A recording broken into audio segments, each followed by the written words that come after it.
Hello, I am Miss Katie, the art teacher at Rosa Parks Community School, and I am reading Harold and the Purple Crayon by Crockett Johnson.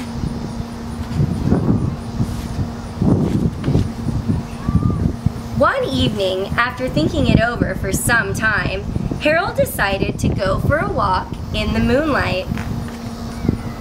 There wasn't any moon, and Harold needed a moon for a walk in the moonlight, and he needed something to walk on.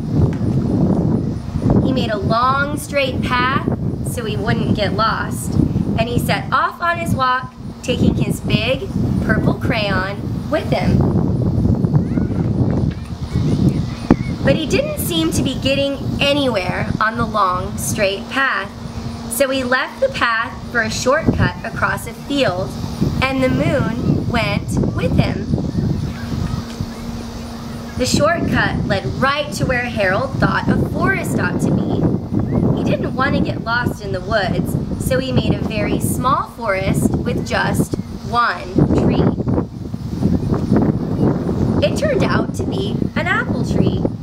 The apples would be very tasty, Harold thought, when they got red. So he put a big, frightening dragon under the tree to guard the apples. It was a terribly frightening dragon. It even frightened Harold. He backed away. His hand holding the purple crayon shook.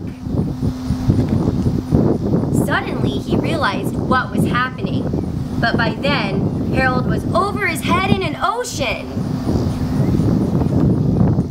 He came up thinking fast, and in no time he was climbing aboard a trim little boat.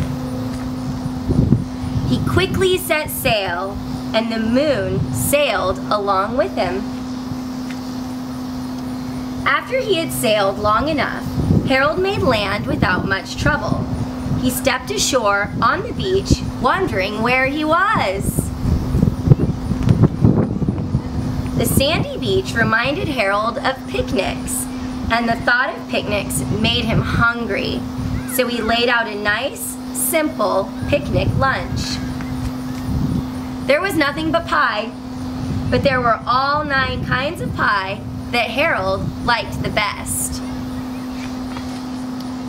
When Harold finished his picnic, there was quite a lot left. He hated to see so much delicious pie go to waste. So Harold left a very hungry moose and a deserving porcupine to finish it up. And off he went, looking for a hill to climb to see where he was.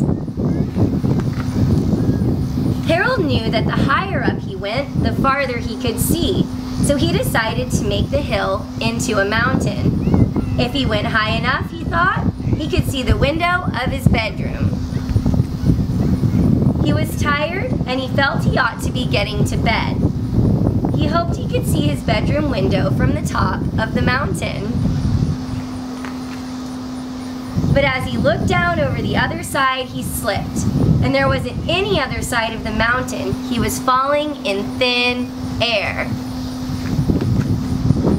But luckily, he kept his wits and his purple crayon. He made a balloon, and he grabbed onto it.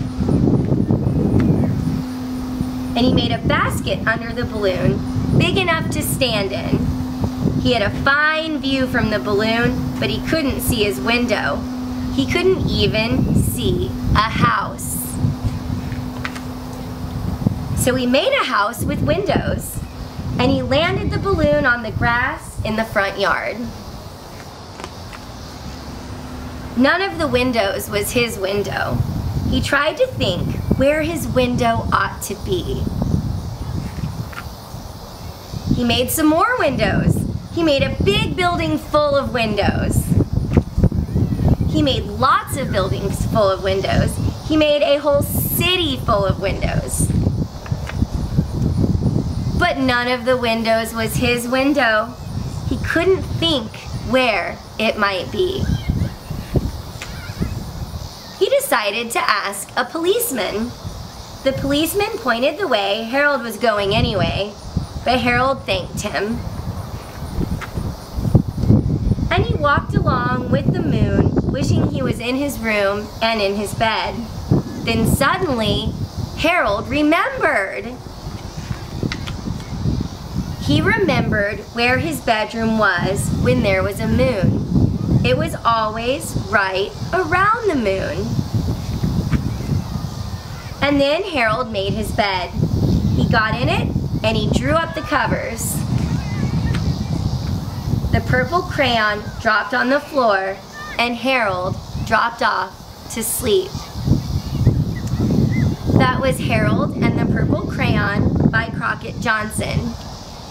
Reading is so very important to practice every day because words are everywhere, and the more you practice reading, the better you will be at reading all sorts of words, like signs and menus and things on the internet and all that sort of good stuff. Thank you for listening.